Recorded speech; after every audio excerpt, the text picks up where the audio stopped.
Dr.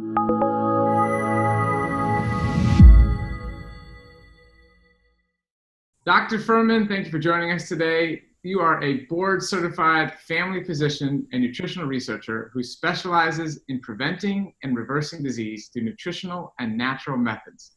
He's the author of 7 New York Times bestsellers: Eat for Life, Eat to Live, The End of Diabetes, The End of Dieting, The End of Heart Disease, Super Immunity, and the Eat to Live cookbook. As one of the country's leading experts in nutritional healing, he has appeared on hundreds of radio and television shows, including The Dr. Oz Show, Live with Kelly, Fox, CNN, Today, Good Morning America, the Discovery Channel, and Food Network. His own PBS television programs directly address the crisis of obesity and chronic disease plaguing America and have raised over $70 million to help support PBS stations nationwide. We're really glad to have you joining us. Thank you. Glad to talk to you today. Of course, it's unusual circumstances, but always fun to talk to you guys.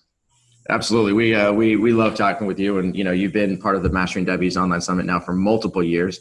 And when we decided to put together this sort of like rapid response mini summit, you came right to the top of the list. So, we basically, the whole purpose of today's summit is to try and educate people living with all forms of diabetes and cardiovascular disease and underlying chronic conditions, what they can do to minimize their chances of being infected and maximize their overall health during this global pandemic. So first question we have for you is, why are people living with diabetes considered at a very high risk right now?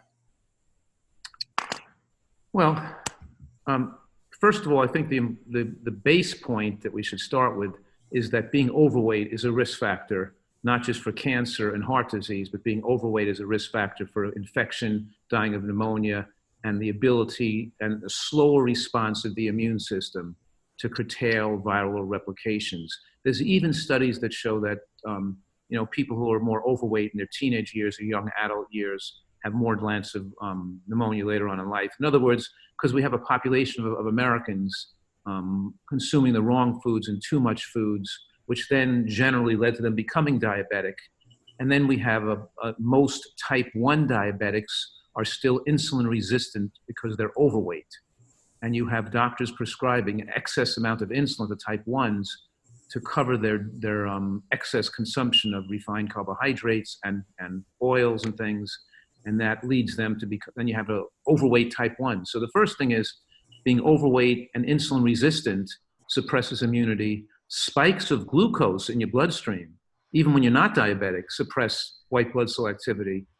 And also the high levels of insulin interfere with immune system function as well, excessively high insulin. And drugs that make the beta cells secrete more insulin, which drive the demise of the type 2 diabetics, like sulfonylureas, or even like some of the newer medications that drive the beta cells to push more insulin, as well as taking excess insulin, can be negative effects on immune system function. So it's not the diabetes in the type 1 diabetic. It's not the diabetes that causes the problem. It's the excess insulin given to the type 1 that's the problem. If they controlled their diets, they didn't need excess insulin, they'd be the same. They'd have great immune system. The type 2 diabetic should be either getting to a slim normal weight to maximally get rid of their diabetes. And I tell people that you get tremendous immune system improvement if you're overweight. If you're in the process of losing weight, you still see some of the negative effects of the diabetes goes away. You reduce proangiogenesis activity, you lower hormonal activity, and your insulin resistance drops even while you're overweight, as long as you're losing at least 2 pounds a week. So I tell people that if you're following a nutritarian diet, you've achieved a normal weight with a body fat under 15% for a male and under 25% for a female. And if you're overweight and you're nutritarian, then you're losing weight. If you're not overweight and you're not losing weight, you're not a nutritarian, essentially what I'm saying to people. Your diet should be adjusted, so if you're overweight, you're losing weight. And you don't just wait till you get to your perfect weight to see the benefits. What I'm saying is you're seeing biological, immune system, and hormonal benefits as long as you're dropping a pound every couple of days. Okay, so it almost sounds like there's sort of 3 things that you just identified. Number 1, high blood glucose. Number 2, excess insulin due to underlying insulin resistance. And number 3, being overweight, as all factors that suppress your immune response. So could you go into a little bit more detail here, just because I'm a super nerd and I love this stuff? What is the actual mechanism that links being overweight with suppressed immune function? Is that something that you know about? I think most of it is probably unknown. I mean, there's a lot of factors going on. Some we even just mentioned briefly, but one is the diet the person had to have eaten to become overweight probably leads to part of it, because just imagine that I gave you a glass of carrot juice and you scientifically determined the amount of beta carotene in that glass of carrot juice. But now I took that glass of carrot juice and I mixed it in a vat, in a gallon of water, and you still determine the carotenoid concentration is going to be diluted. So when you're overweight, you're diluting the micronutrient concentration in your tissues to the extent you're overweight. You're automatically lowering the nutritional concentration as you increase. And fatty tissue is naturally hypoxic tissue, because fat cells don't get a good blood supply, as do your liver and your kidney and your other parts of your body. So because they're hypoxic, or their blood supply is limited, they spew out cytokines and lipokines and other inflammatory substances which interfere with immunity and keep your white blood cells in a constant state of agitation. What I'm saying right now is that when you're overweight, you're producing more reactive oxygen species, and now your white blood cells are chronically stimulated. It's your battery's always turned on, so when you go to use the flashlight in the dark, it doesn't work because you've been using the battery all the time. What I'm saying is that the energy of the battery in the flashlight keeps its charge better when the battery's turned off. When the flashlight's turned off, then you have a fully charged battery when you go to use it. When you have a person that's overweight, they're always being excessively stimulated, their white blood cell activity. So now when they go to use them, the body can't respond that effectively against the invasion, because they're already responding all the time. So their response is now limited. And then furthering that, this deficiency of the variety of phytochemicals that have natural beneficial immunosuppressive effects. In other words, your immune system can be wrong because part of it doesn't react sufficiently and part of it overreacts. We want to have the right balance. The part of it that's supposed to react is supposed to react, and the part that's supposed to suppress overreaction is supposed to suppress that.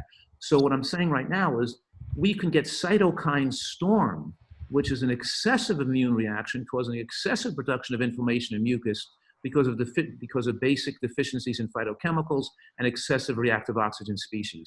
So it's a complicated answer. There's a lot of reasons why we could, and I can even give you more reasons, but it's just a constellation of factors that happen when you don't eat right.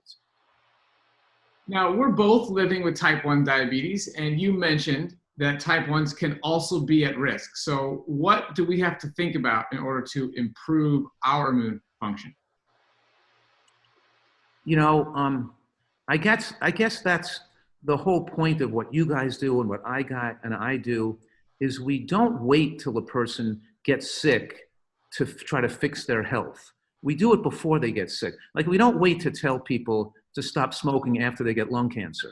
We try to, stop smoking. This is what's wrong with the American Heart Association. They recommend people don't consume more than 1,500 milligrams of sodium a day, but they wait till you get heart disease till you tell them to do that. Should you wait till you get sick to do that? When the effect of the change is going to be somewhat almost ineffective because it's too late, because they develop so much disease by then. The point I'm making is that the type 1 diabetic because a type 1 diabetic who's using a physiological amount of insulin, which is usually 1/3 the amount, or 1/3 to 1/2 the amount of what other people are using, because we're adjusting our diet, so we're keeping our body fat low, we're flooding our body with phytochemicals, we're not requiring that much insulin to be utilized, then their immune system's not going to see the negative effects of the type 1.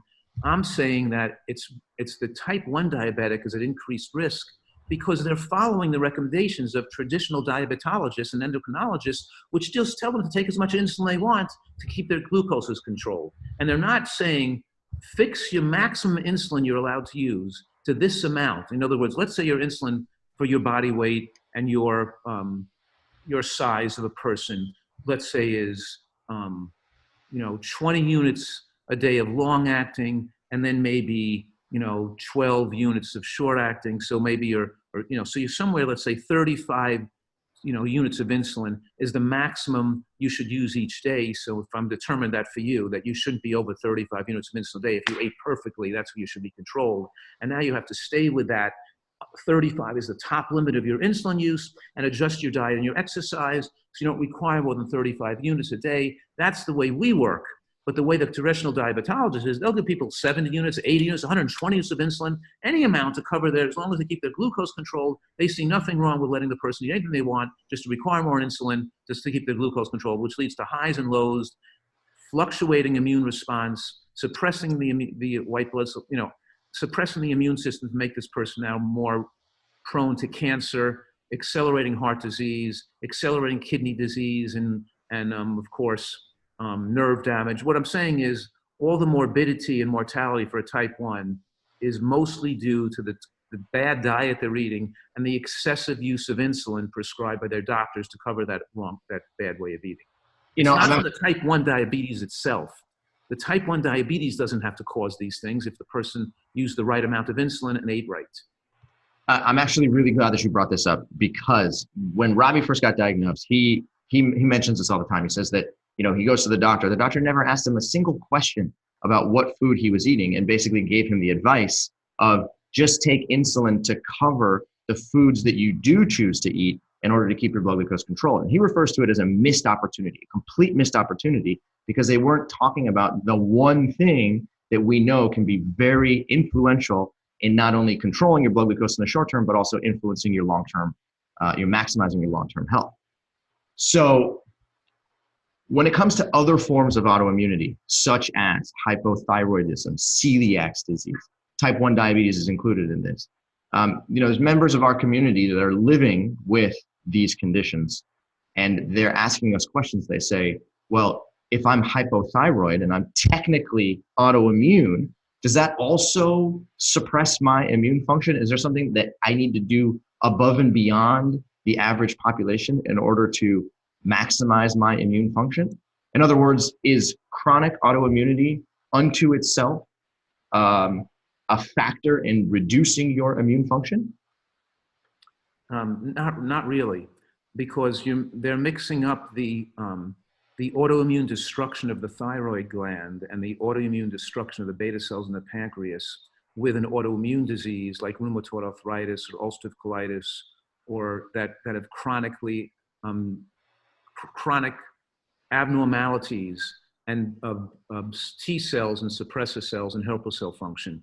In other words, the chronic autoimmune disease type that causes chronic inflammation that needs to be suppressed with prednisone, Plaquenil, methotrexate, steroids that doctors give immunosuppressive drugs, that's going to chronically suppress immunity and make you more prone to infection or dangers from the coronavirus, let's say. But the type of autoimmune disease that you develop with type 1 diabetes or Hashimoto's hypothyroidism is not something that's chronically occurring and causing ongoing chronic inflammation or immune system dysfunction. That's it. Like, for example, the autoimmune attack on the thyroid gland was because usually the susceptibility of certain cells in the thyroid that's usually caused by exposure to plastics and BPA and other type of compounds, and the immune system comes and tries to destroy those noxious agents in the thyroid, and the process destroys the thyroid gland in the process. It's not like you have an autoimmune disease. It's the immune system destroyed the thyroid gland, and now the thyroid gland is permanently destroyed. But you don't have ongoing after it's destroyed, and even though you may have some memory of increased antibodies to the thyroid gland, it's not at the level of suppressing immune function. The same thing with type 1 diabetes. You don't have chronic autoimmunity going on to the degree where it's interfering with your immune system. You basically have a normal immune system that attacked the beta cells, and now it's done with, and the small degree of immunomemory and high degree of antibodies against the beta cells is almost irrelevant, and it's not going to be causing chronic reduction of immune function to the rest of your life. So do pre-existing hypertension and cardiovascular disease also affect your risk for infection? Yes, those things do, including the medications given for those diseases. But yes, we're talking that obviously we all can get in contact with infectious agents, and the immune system has to respond quickly. And the quicker and more completely it responds, the less chance the virus has to replicate quickly. And the replication of virus causes the RNA to have to change its forms to escape and evade capture by our immune cells. And the more the virus replicates and escapes capture, the more it has the chance to replicate into more pathogenic forms that can invade and go deeper in our tissues and can cause more damage. So we definitely have more damage. So the person whose immune system is suppressed, like we're talking about, and who's chronically inflamed, chronically has more inflammation in their body, is at a more compromised state. So a person doesn't just have heart disease. If they have heart disease, they're eating wrong, they're usually overweight, they have chronic inflammation. We know that atherosclerosis and the propensity to throw a clot or to have a heart attack or to produce more blockages in your coronary arteries is not just what you're eating, it's not merely being overweight, it's also chronic inflammation, because your body produces cholesterol and produces plaque to reduce the exposure of the reactive oxygen species of chronic inflammation in the endothelium of your blood vessels. So you have chronic inflammation. That's why your body puts more plaque down.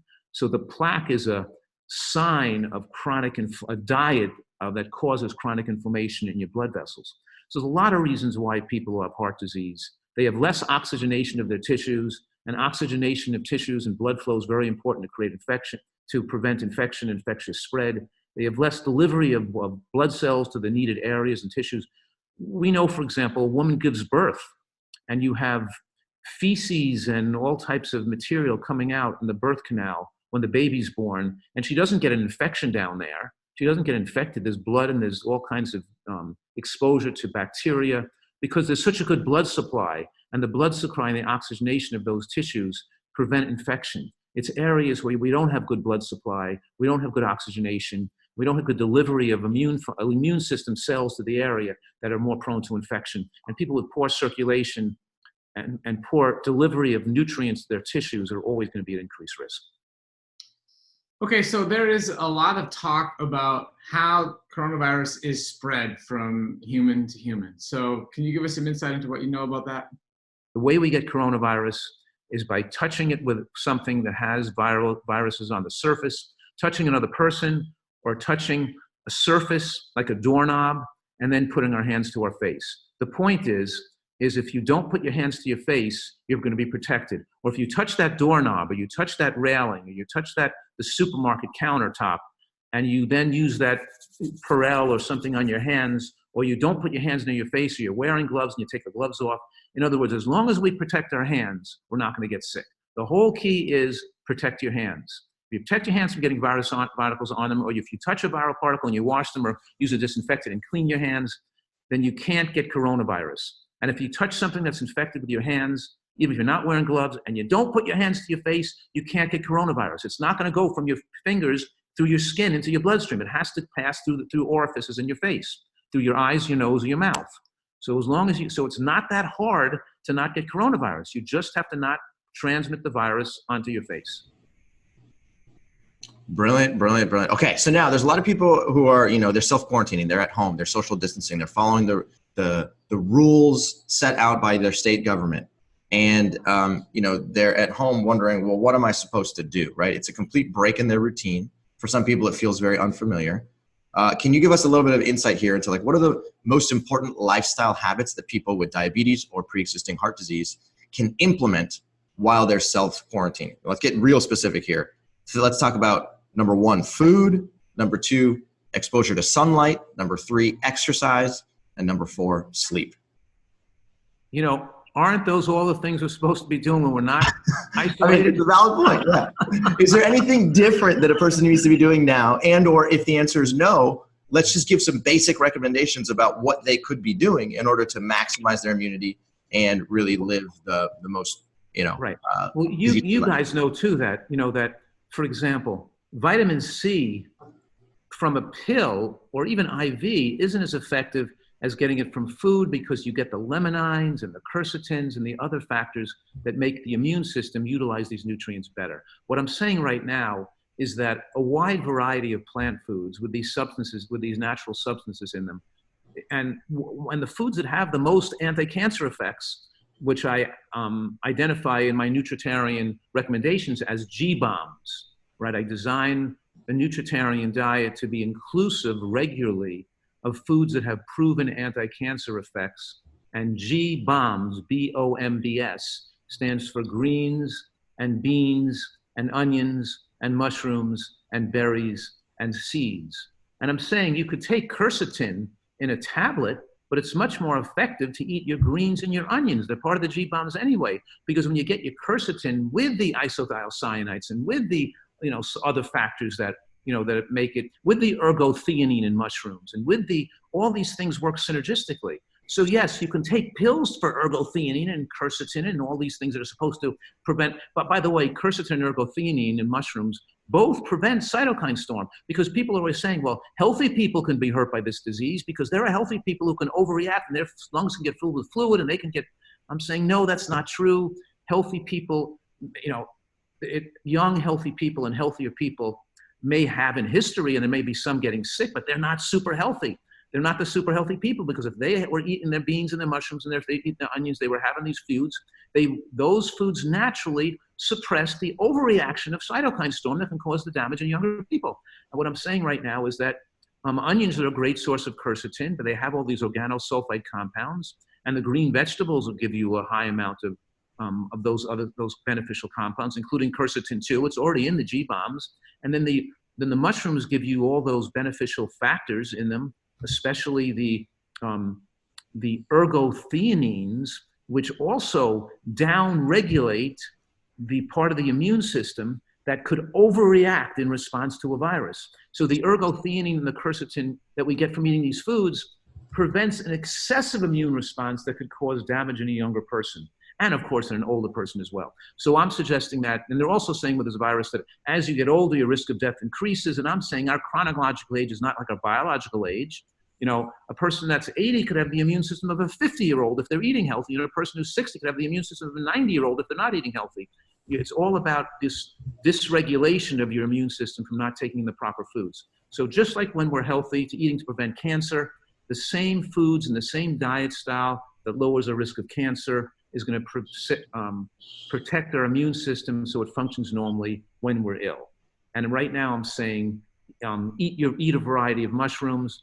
I do take a mushroom extract, but it has like a lot of different mushrooms in it. But I do that I do that all the time. I don't just do it when I'm during this time period if I don't have exposure to a lot of different mushroom varieties. You know what I mean? So, but I think, but I try to do both. I try definitely to, when I shop, to look for various mushroom varieties and include them in my food. And I look to include both onion family cooked in water woked or cooked with my vegetables, but mostly I'm consciously trying to eat raw scallion and raw onion in my salad and raw radishes in my salad as well. So, because if you're cooking it, you're not getting all those beneficial compounds out of it. So I intentionally trying to eat raw onion family and cooked mushroom family in my greens, in my raw greens. And I'm using, but this stuff I do all, and I'm using those seeds, as part of the dressings and the sauces or to get the full level of lignans and other beneficial factors. So I'm not using fat from oils, I'm only using fat from nuts and seeds, and I'm being cognizant of utilizing those seeds in my diet, like flax seeds, chia seeds, and sesame seeds, and using them in my salad dressings and things. In your book, Super Immunity, you also identify that cruciferous vegetables in particular are some of the most powerful immune-boosting, health-promoting foods in all of nature. I absolutely love cruciferous vegetables, and I love the fact that you really highlighted them. So could you maybe put in a plug for cruciferous vegetables and educate our listeners as to why they're so powerful? I'm sure, because probably the hundreds of isothiocyanates that are, again, more effective when you have when you have different types of them and not just one type. Just taking a pill of sulforaphane that comes from broccoli sprouts is not going to have the same beneficial effects of taking in 50 different types of isothiocyanates, and it's better to get a variety of cruciferous vegetables in your diet, and preferably both raw, a lot of it raw, and if you're cooking it, to know the way to cook it to maintain the activity of the myrosinase. So you get the production of those cruciferous vegetables. And in human history, we've never had the opportunity to eat such healthy food because we can get baby cruciferous vegetables now that are organic, and we can get microgreens and sprouts that are cruciferous. So that's really a super way to improve our immune system. What I'm saying right now is that we're in an unprecedented time in human history where the world is smaller and viruses and dangerous bacteria and viruses can be spread across the whole world because there's so much travel and so many people in the world. But there's also so there's certain dangers are heightened that we didn't have 100 years ago when people are more isolated.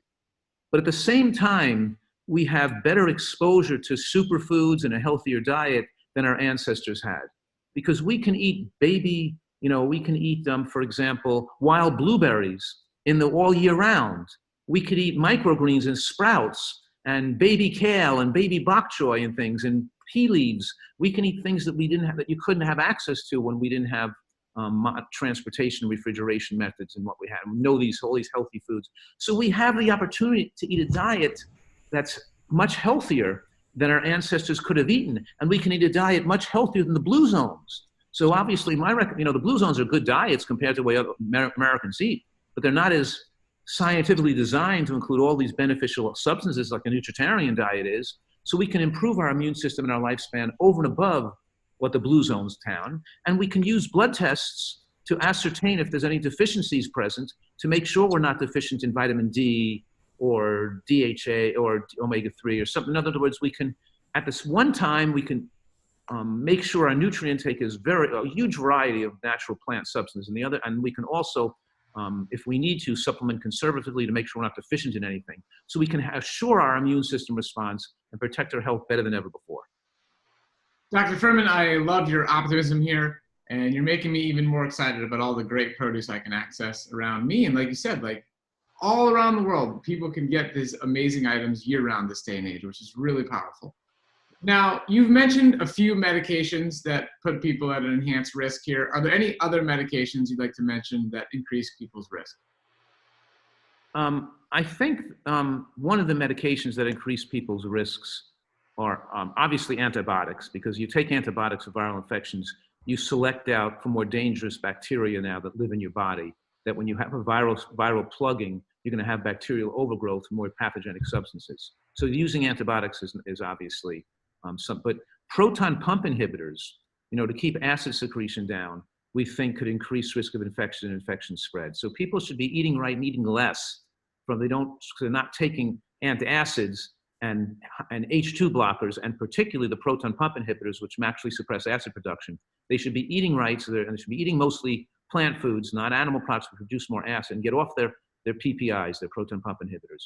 Also, we think that the high blood pressure medications, like calcium channel blockers and beta blockers, may have negative effects on immune system function as well. And so we're talking here about eating right so people don't need as much medication.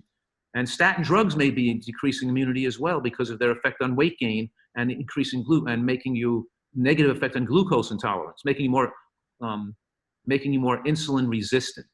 And so in other words, so the beta blockers, the statins, all the cardiovascular drugs, and including blood pressure medications. And that blood pressure medications push people's diastolic blood pressure too low in many cases. And the low diastolic that's over-medicated can decrease oxygenation to the heart, increasing risk of developing atrial fibrillation. And then they get an atrial fibrillation, they get them on blood thinners, and then the blood thinners, like the Coumadin or Xarelto, cause more likely of get gastric irritation and bleeding in the gastrointestinal tract, and they put them on proton pump inhibitors chronically. So now you have all these people they developed atrial fibrillation from doctors prescribing blood pressure medications, and now they're put on blood thinners, and now they're put on chronically on PPIs, on proton pump inhibitors, and now you have them on 4 medications. They're on statins, they're on blood pressure medications, they're on PPIs, and they're on blood thinners. And that constellation of drugs increases your risk of infection. So you don't eat right, you go to doctors, you get more drugs, and you get more drugs to counter the side effects of those drugs, and you're on a bunch of drugs, and you're messed up. Okay, so then here's the next logical question. Suppose that your average person living with type 2 diabetes and or some aspect of heart disease is currently taking either a PPI, a beta blocker, a statin, a blood thinner, and or a sulfonylurea medication. What are they supposed to do in this current environment right now? Would the recommendation be go speak with your doctor immediately about trying to find a way to reduce your use of those medications? Or is the recommendation don't change anything because that could drastically alter your blood pressure, your cholesterol values, and or your diabetes health?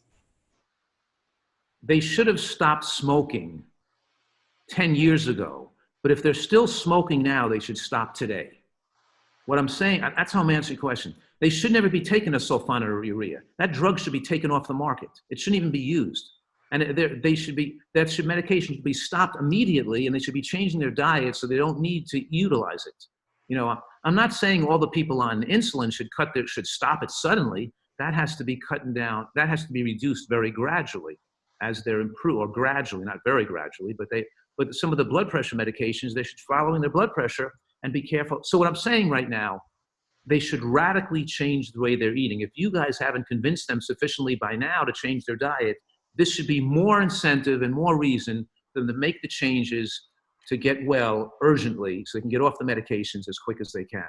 It's like when people come into my retreat here in San Diego, which I'm at right now. You can see the beautiful scenery right here. You're making me jealous. I want to be there. Oh, you're in a beautiful place yourself, I'm sure. That's true. But anyway, I've had people come here and they come in with the blood pressures out of control. I'm like, I've asked things. Should this person be in a hospital? You know, their blood pressure like 220 over 150 when they walk in the door. And I'm saying, you shouldn't even be here. But invariably, I watch them overnight and within a week, their blood pressure is normalized. In other words, I might put them on medication on arrival that first night, but within a week or two, they're off all the medication, even when their blood pressure was super high. What I'm saying right now, it's amazing how fast people get well when they eat properly. You know, when they're doing all the right things and getting all the garbage, salt, oils, and they're eating all the high nutrient vegetables. When they're doing this right, it's amazing how fast the body can fix these things sometimes. So we're talking about days to weeks, not months to years. So yes, start doing the right thing. And if look at all the people who still have, let's say, type 2 diabetes, who think they're eating right, and they're 50 pounds overweight and they're not losing weight. If they're not losing weight, they're not eating right. You know, and of course, we know that over-medication could be stopped, could be also interfering with the weight loss. What I'm saying is they have to reevaluate what they're doing and ratchet this up to perfection like they should have done back before, but now's the time, more reason they have to do it now. Get the results they need and then start cutting back on these medications immediately. What you're saying is really powerful, and I think it's probably important for us to make the distinction between, the coronavirus that we're dealing with right now. This is brand new, so we don't have research to show exactly how nutrition can impact it and stuff like that. But we do know that all these things you're talking about just simply improve your risk in general. We know that, and there's nothing wrong with changing your lifestyle so you don't need your blood pressure medication anymore. There's no contraindications to doing that. I think that's just an important clarification for us to make. Do you agree? Yes, but we do have, though, a lot of evidence from other similar illnesses and viruses in the past, like SARS and other, we're not totally without information here. So some of the things I'm saying are not merely hypothetical. They're also actually shown to be effective. So we're talking about when we see such a large percent of people not being hurt by coronavirus, it's only a small percent of people being hurt. What we're talking about here and what we're doing in this interview is we're trying to explain that it's not just luck why some people are damaged more than others and why some people are safe. And it's not just about age. It's about taking care of our bodies in the right way to making sure we have a healthy immune system function. And the immune system function, it has been measured in a lot of different scientific ways due to excellent nutrition in the past. So this is not just hypothetical, it's real, and we can take control of our immunity, and we can protect ourselves against harm here. So I want to make sure that people know that they're not fearful, they can be confident, and they can protect themselves and their loved one from harm if they do the right things. Dr. Fuhrman, you recently released a brand new book called Eat for Life, and it just became a New York Times bestseller once again. Tell our audience about how they can get there. Tell our audience about what you write about in that book that's maybe different than the books that you've written previously, and then how can they also learn more from you online? Well, thank you. Yes, I'm really excited about that. My book, Eat for Life, because not only is it like reviews the most modern and updated research, from my books in the past, but it puts so much information in one book that people always say, what's the book I should start with? So I wanted to end with that book. And I'm saying end with that book is because I'm expecting that to be my last book. I've written 12 books, kind of not, wanting to have a more balanced life and not be spending, so many hours a day writing all the time. So that's my 12th and last book.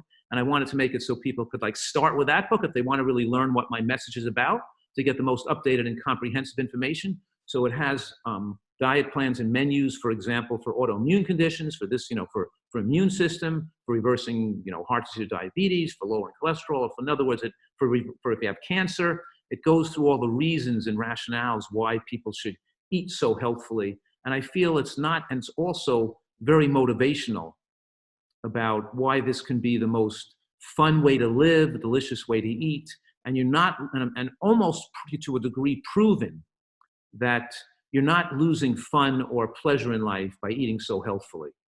And lastly, it has the most amount of references of my books in general are full with references, maybe 500 to 1,000. This book has probably I don't think I've counted them all, but probably over 2,000 references. So it becomes a resource book for people to realize that they shouldn't just accept what people are claiming with these wild and crazy diversity of opinions and diets out there. They should try to look at the evidence and review the evidence in the studies and see where the preponderance of evidence indicates. In other words, they shouldn't just trust me because I'm Dr. Fuhrman. They shouldn't just trust some guy, because they have a credential. They should trust that review of the literature, and whether the review of the literature is accurate, comprehensive, and overwhelmingly based on evidence. And I think I put that book together in a way so when people read it, they'll feel the evidence is overwhelming and compelling that this is the way to go to optimize your health. Well, I can't argue with that at all. It sounds like a perfectly reasonable strategy. I will admit that I have not gotten my hands on that book due to a number of other things. However, that is going to be the next book that I read, and I'm very much looking forward to it. In a way, I understand where you're coming from, where you're saying this is the last book that you want to write because you want a more balanced lifestyle. But on the other hand, I'm like, wow, I wish Dr. Fuhrman kept on writing books, because your books are really, truly sensational. And I remember when I first read Eat to Live, I had already been following a low-fat, plant-based whole food diet for, I think it was something like 9 years at that point. I was already enrolled in a PhD program. I was already learning the nutritional biochemistry. And I read that book, and it was just like a giant light bulb went off in my head. And I was like, wow, this stuff is powerful. It really is. So if I haven't said so already, I appreciate all the stuff that you've already put down on a piece of paper. You're changing the lives of millions of people around the planet. And, we really appreciate your insight here, specifically about COVID-19, about what people can do to maximize their immune health in today's environment, because the world is rapidly changing, but yet a lot of these principles for how to maximize your immunity and maximize your longevity, they don't seem to change. And you've, I think, reiterated that over and over and over and over again. And, I truly do appreciate all the time and effort you've put into educating millions of people around the planet. Thank you so much. Thanks for all the great work you guys are doing too. And of course, wishing everybody best of health.